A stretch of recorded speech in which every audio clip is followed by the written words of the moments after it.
Paix et joie du Christ. Nous commençons notre émission au nom du Père et du Fils et du Saint-Esprit. Amen. Oui, c'est parce que Jésus-Christ est mort sur la croix que nous commençons toujours notre émission au nom du Père et du Fils et du Saint-Esprit. Et la croix, c'est le chemin de la délivrance du monde entier. C'est par la croix que nous avons la vie. C'est par la croix que le Seigneur a anéanti toutes les puissances dans les enfers, sur la terre et dans les airs. Nous sommes là aujourd'hui samedi à 19 h pour l'émission Le Verbe de Dieu. Et aujourd'hui, nous allons parler des livres prophétiques. Mais toutefois, nous faisons une petite récapitulative de ce que nous avons dit la fois passée. Nous récapitulons ceci, que nous avons eu à apprendre les livres poétiques et sapientiaux. Ce sont des poèmes, ce sont des récits qui donnent la sagesse, et la sagesse c'est la crainte de Dieu. Oui, les livres de Job, les psaumes, Ecclésiastes, les livres de la sagesse, les livres de proverbes, cantiques des cantiques, tous ces livres forment ces canons qu'on appelle les livres sapientiaux et poétiques.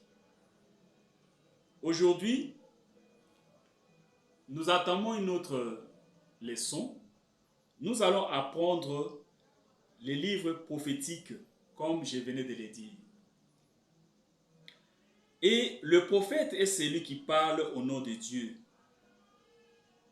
selon le centre agneau de Dieu de Kinshasa, depuis 1983. Quels sont les objectifs que nous poursuivons dans cette leçon? Nous allons décrypter les livres prophétiques, c'est-à-dire les décrire.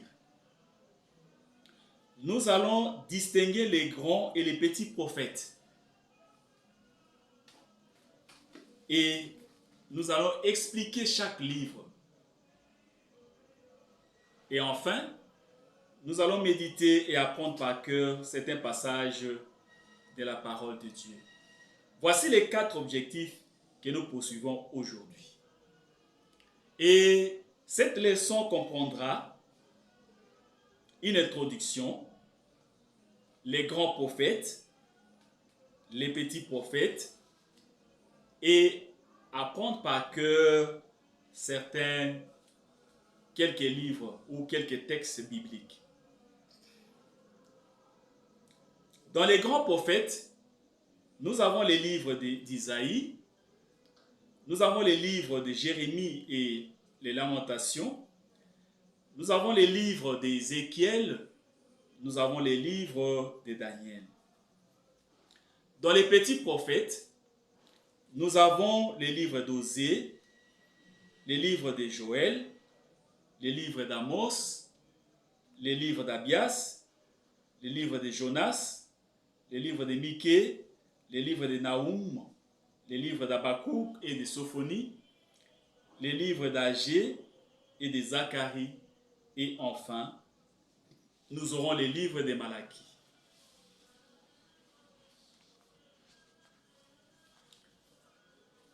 Notre introduction comprendra 3 petits points. Le premier, c'est la définition du prophète. Les prophètes sont des guides représentant Dieu. Les livres prophétiques sont des écrits des auteurs qui ont médité sur les événements qui se sont déroulés durant leur temps pour y découvrir l'intervention de Dieu. les livres prophétiques sont des écrits des auteurs qui ont médité sur les événements qui se sont déroulés durant leur temps pour y découvrir l'intervention de Dieu. Deuxièmement, contrairement aux assemblées libres de Dieu et aux ignorants, et qui disent que Dieu a donné aux prophètes des visions de ce qui se passerait dans l'avenir, nous voyons que le prophète n'est pas d'abord un homme qui annonce l'avenir. Il est surtout celui qui parle au nom de Dieu pour donner la signification de certains faits. Retenons que les prophètes, oui, ils peuvent parler, dire des choses à venir, mais le prophète n'est pas celui qui, le diseur de l'avenir. Le prophète est surtout celui qui parle au nom de Dieu. Il parle au nom de Dieu. Pourquoi il parle au nom de Dieu? C'est pour donner la signification de certains faits. Et les prophètes ont écrit et ont transmis au peuple les messages de Dieu. Isaïe 3, versets 16 à 5.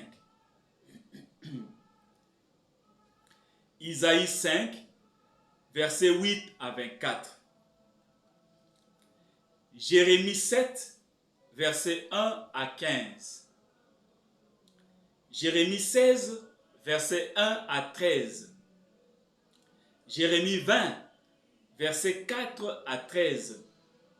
Et Ézéchiel 24, versets 15 et 17. Si vous lisez ces écrits ou ces références que je viens de vous donner, vous allez bien saisir ce que je viens de dire, que les prophètes ont écrit et ont transmis au peuple les messages de Dieu. Ils ont parlé au nom de Dieu. Ce sont des lieutenants de Dieu. Ils ne parlent pas en leur nom. Ils ne prédisent pas seulement l'avenir pour prédire. Mais est-ce une parole de Dieu qui leur permet de prédire l'avenir? Oui, parce qu'ils parlent au nom de Dieu. Troisièmement, ensemble, les livres prophétiques se divisent en deux grandes parties. Les grands prophètes et les petits prophètes, tels que je viens de le dire tantôt. Les grands prophètes sont ainsi appelés à cause de la longueur de leurs livres, de la durée de leur service ou ministère et de leur grande influence tant sur le plan national en Israël qu'international sur la région du Moyen-Orient actuelle, même sur l'Europe et l'Asie, voire même l'Afrique.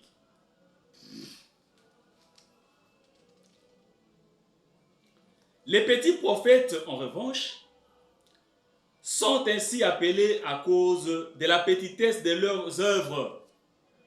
Si nous prenons l'exemple, si nous prenons par exemple tous les livres des petits prophètes réunis, ne sont pas aussi longs que les livres du prophète Isaïe. Nous prenons tous les livres des petits prophètes, nous réunissons ça en un livre, ça n'égale pas les livres du prophète Isaïe. Ainsi, nous passons à notre deuxième point, les grands prophètes. Les livres des 4 grands prophètes sont Isaïe, Jérémie et Lamentation, Ézéchiel et Daniel. 1. Les livres du prophète Isaïe. Le prophète Isaïe est né aux environs de 756 avant Jésus-Christ.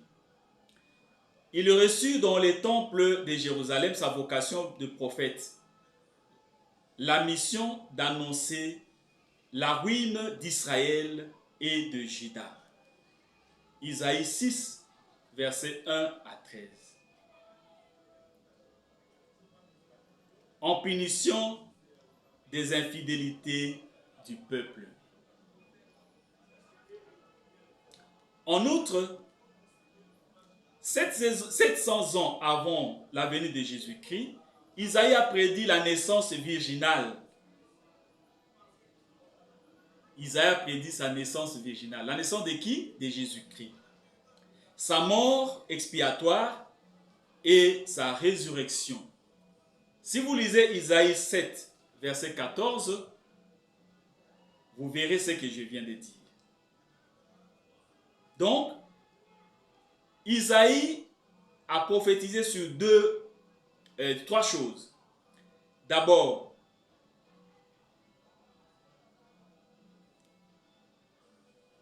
sa vocation des prophètes, la mission d'annoncer la ruine d'Israël et de Juda.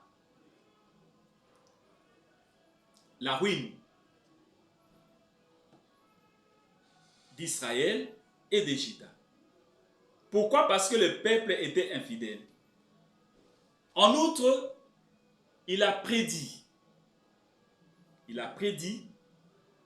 avec l'aide de Dieu bien sûr, la naissance virginale, sa mort expiatoire et la résurrection de Jésus-Christ. Deuxième livre, c'est le livre du prophète Jérémie et les Lamentations. Un peu plus d'un siècle après Isaïe, vers 650 avant Jésus-Christ, Jérémie naissait d'une famille sacerdotale installée aux environs de Jérusalem. Son œuvre nous est connue par les récits biographiques dont la suite chronologique est la suivante. Jérémie 19, versets 1 à 20.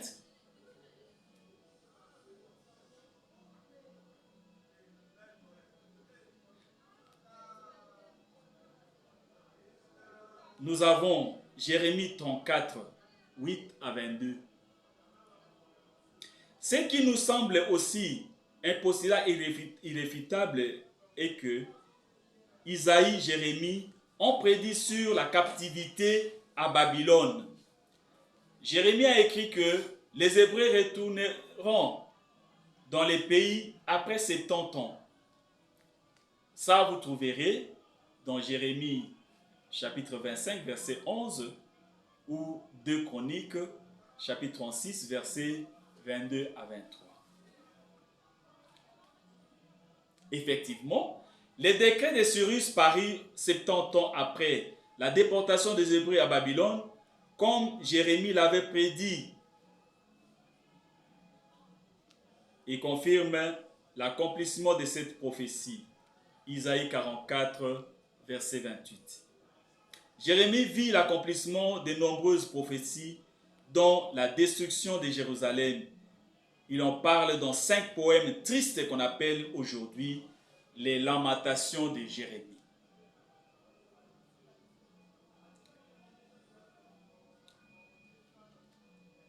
Le 5e livre, c'est le livre du prophète Ézéchiel. Le livre du prophète Ézéchiel se présente comme un tout bien ordonné. Il y a une introduction du chapitre 1 à 3 où le prophète reçoit de Yahvé, du Seigneur Dieu, sa mission. Le corps du livre se divise en 4 parties. Jérémie 4 jusqu'à 24 reproche et profère des menaces contre Israël. Jérémie 25 à 32, oracle contre les nations. Jérémie 33 à 39, consolation du peuple pendant et après le siège de Jérusalem. Jérémie 40, 48, les statuts politiques et religieux de la communauté établie en Palestine, la Torah d'Ézéchiel. À proprement parler, Ézéchiel et David à proprement parler, Ézéchiel et Daniel sont des prophètes d'exil. Ils prophétisèrent durant les 70 ans des captivités des Hébreux à Babylone. Ézéchiel 33 à 39. Ézéchiel pose les actions symboliques parfois très bizarres. Il a un langage très réaliste dans Ézéchiel 16, verset 27. Pardon. Les actions bizarres, c'est d'Ézéchiel 4, chapitre 4 à chapitre 5. Et son message est le fondement du judaïsme, ou la façon juive de vivre l'expérience de Dieu. Il a le sens très développé de la sainteté de Dieu. Ça, c'est Ézéchiel. Et lorsque vous lisez Ézéchiel, vous trouverez que il ramène par la parole de Dieu, par la vision qu'il a vue des ossements desséchés, d'abord la chair qui pousse sur les os, il y a les nerfs qui se conçoivent, et le Seigneur vient souffler son Esprit Saint. Et les os sont devenus des êtres vivants. La résurrection de Israël. Le 5e livre, c'est le livre du prophète Daniel. Le livre du prophète Daniel se divise en 2 parties. Les chapitres 1 à 6 sont des récits, les songes du roi, la statue composite, l'adoration des statues d'or, la fournaise ardente, la folie du roi, le festin, Daniel dans la fosse de lion, la fosse au lion, pardon. La deuxième partie, du chapitre 7 jusqu'au chapitre 12, la grande vision du temps de la colère et du temps de la faim. Et pourtant, Daniel, un captif hébreu de la famille royale, devint le premier ministre de l'Empire babylonien. La grande vision du livre est ce qu'il marque l'histoire du Proche-Orient et du judaïsme depuis Alexandre jusqu'en 164 avant Jésus-Christ. On passe ensuite à un message d'espérance écrit en style conventionnel qui débouche sur le jugement final et la résurrection des morts.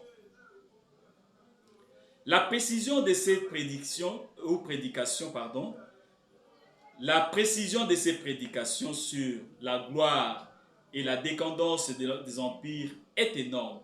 C'est-à-dire, les révélations sont comparables à celles de l'Apocalypse du Nouveau Testament. Nouveau Testament. Après ces livres, le 5e livre, nous passons aux petits prophètes. Et nous allons retenir que pour les grands prophètes, c'est la longueur de leur ministère, de leur livre, qui fait qu'on les appelle des grands prophètes. Mais tous sont des lieutenants de Dieu. C'est-à-dire, ils parlent au nom de Dieu. Qu'ils soient grands ou qu'ils soient petits, ils parlent au nom de Dieu. Le premier d'entre les petits prophètes, c'est les livres du prophète Osée. Osée va prêcher l'amour de Dieu pour son peuple, les comparant à l'amour d'un mari envers une femme infidèle. Il illustre cela en pardonnant lui-même à sa femme infidèle. Osée, chapitre 1, verset 2.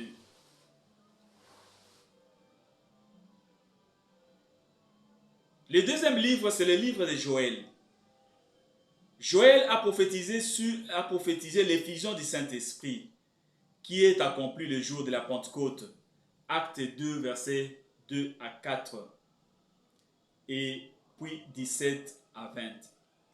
Et dans les réveils charismatiques de ces derniers temps,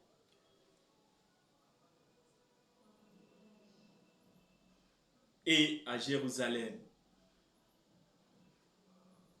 les réveils charismatiques de ces derniers temps, le renouveau charismatique catholique ou le renouveau charismatique mondial. Le troisième livre, c'est le livre du prophète Amos. Amos fut un berger que Dieu a envoyé dans la capitale d'Israël pour pécher contre l'injustice sociale. Il a averti le peuple de la venue du jugement de Dieu contre le péché. Amos 5, versets 14 à 15. Celui-là, c'est le prophète de l'injustice sociale. Il a prêché sur l'injustice sociale. Il est le chantre de la justice sociale. Une bonne répartition du revenu. Ce n'est pas comme ici chez nous, où une clique de gens s'accapare de tout et le reste n'a rien. Non. Amos, ces bergers, a prêché contre l'injustice sociale. Et nous aussi, nous prêchons contre l'injustice sociale qui sévit dans notre pays, les Congo, RD. Les uns ont tout et les autres n'ont rien. Que la prière d'Amos nous poursuive. Le quatrième livre, c'est le livre du prophète Abdias. La prophétie d'Abdias concerne le jugement d'Édom. Abdias est le livre le plus court de l'Ancien Testament.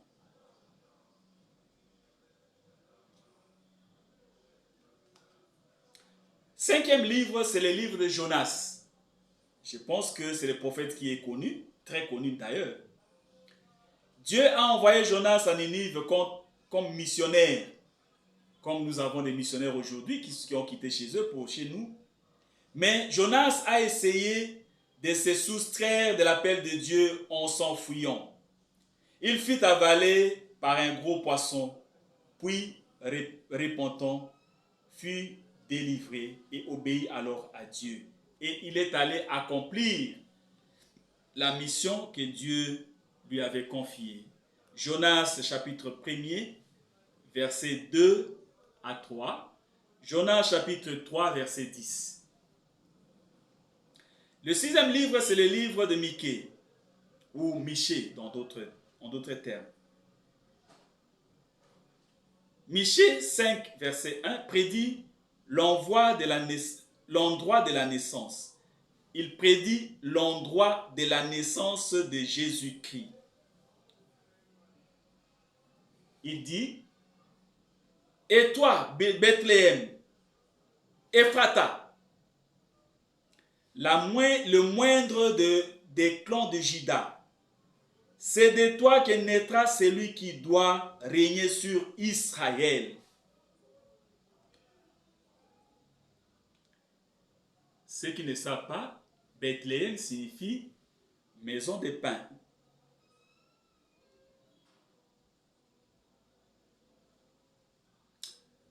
Ses origines remontent au temps jadis, aux jours antiques.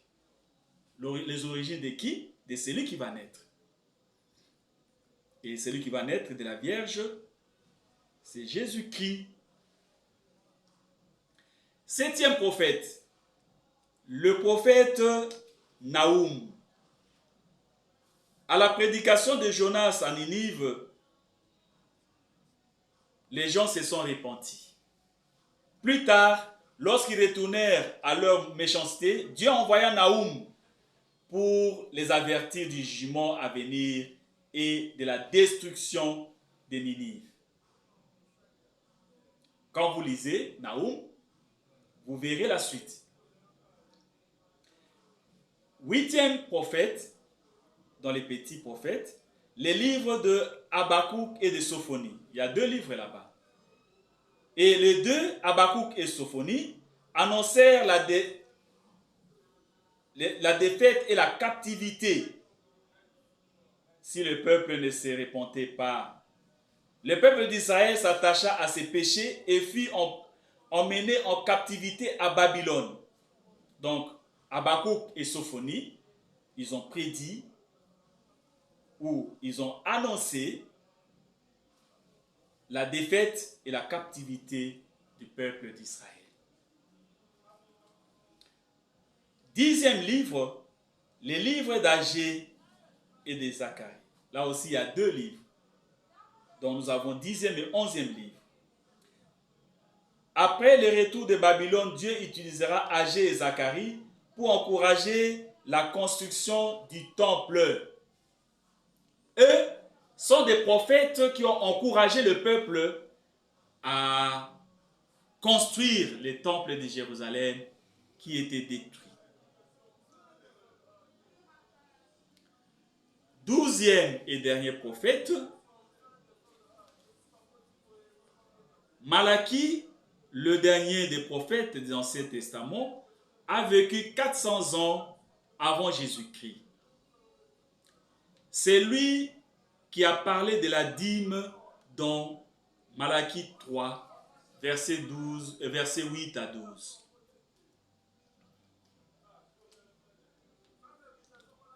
La plupart des écrits d'hétérocanoniques se situent entre Malachie et le Christ.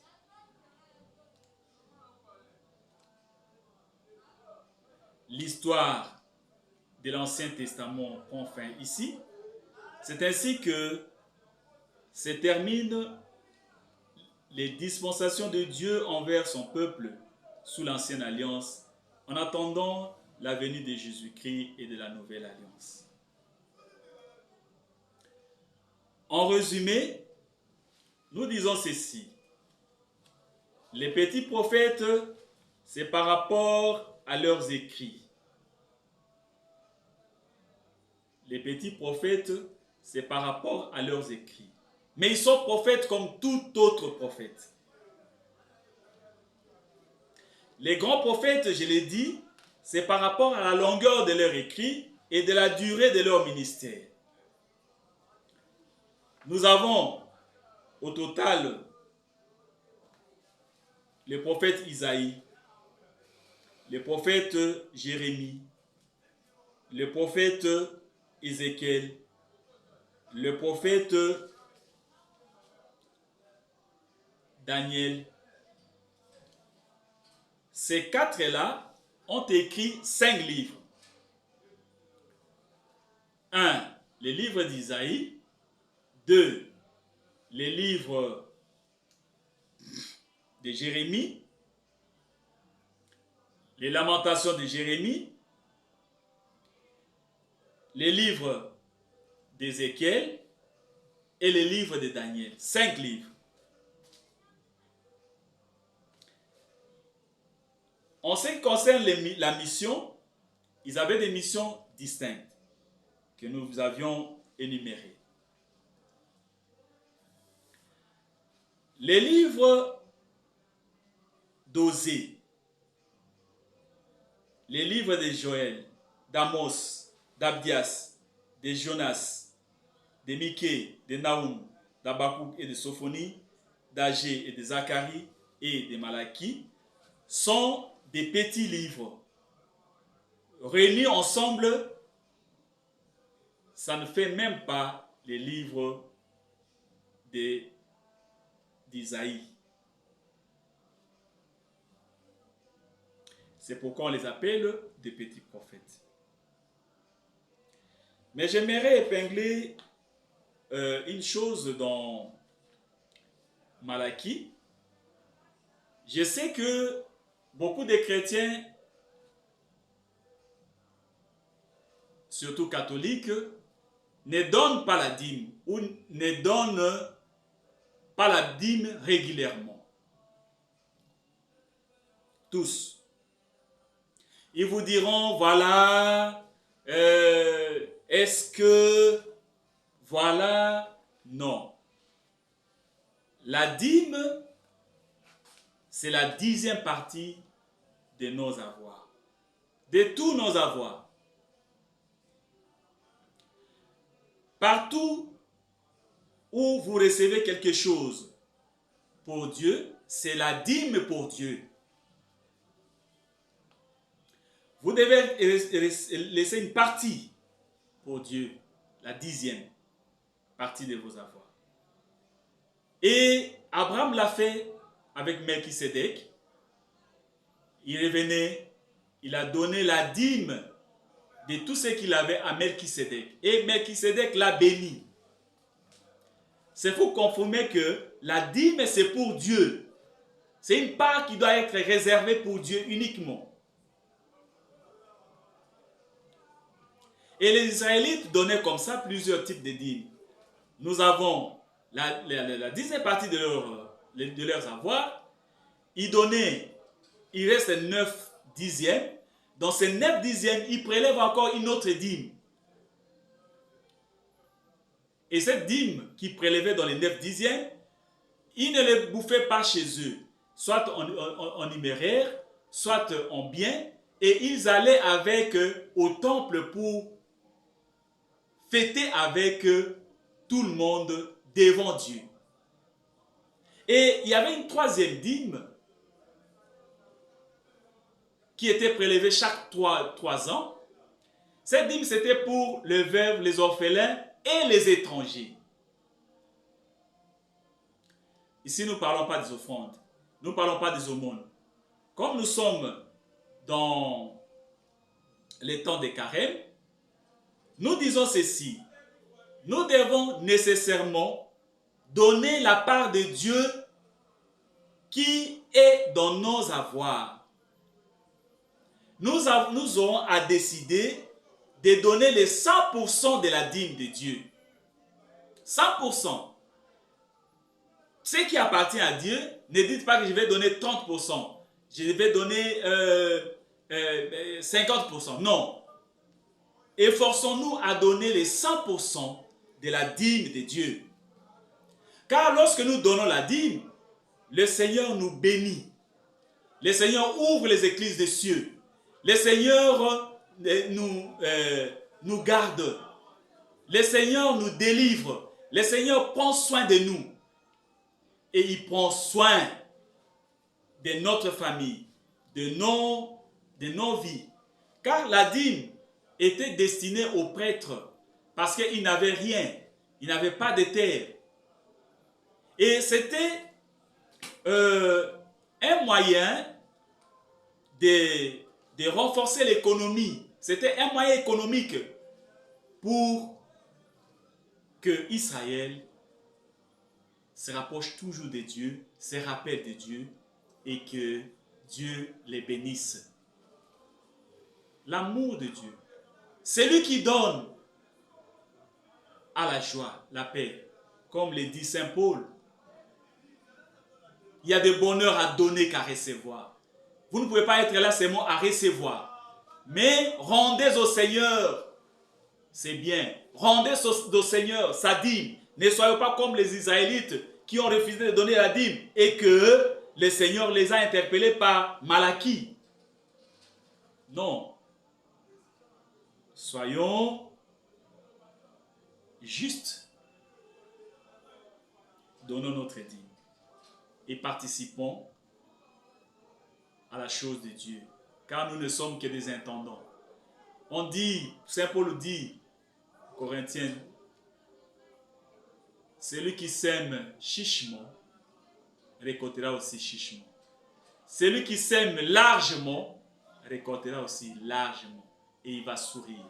Et dans sa maison, la sémence ne manquera pas. Ses brebis, ses agneaux, ses chèvres proliféreront. Et sa maison, ses enfants seront bénis de génération en génération. Paix et joie du Christ.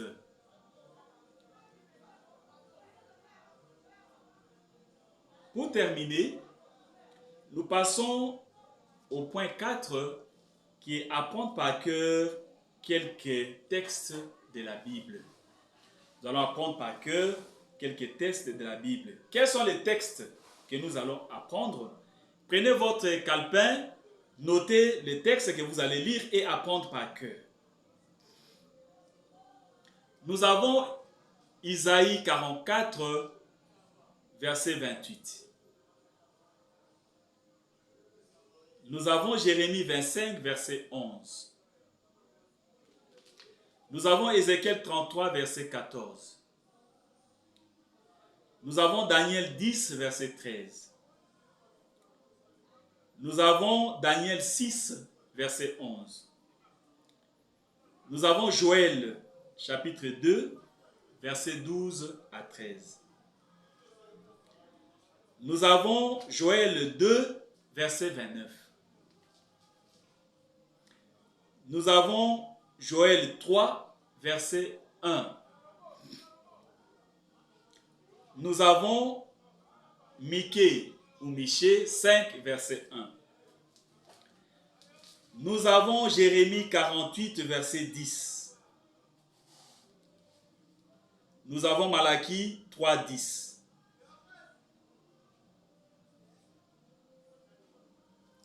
Après cette leçon, nous vous montrerons une autre voie par excellence, c'est-à-dire la nouvelle alliance par Jésus-Christ. Que le Seigneur vous bénisse et qu'il vous garde. Que le Seigneur soit avec nous tous. Que tout ce que nous avons appris aujourd'hui puisse faire l'objet de notre connaissance et dissipe notre ignorance. Par le Christ, nous avons ainsi prié, au nom du Père et du Fils et du Saint-Esprit.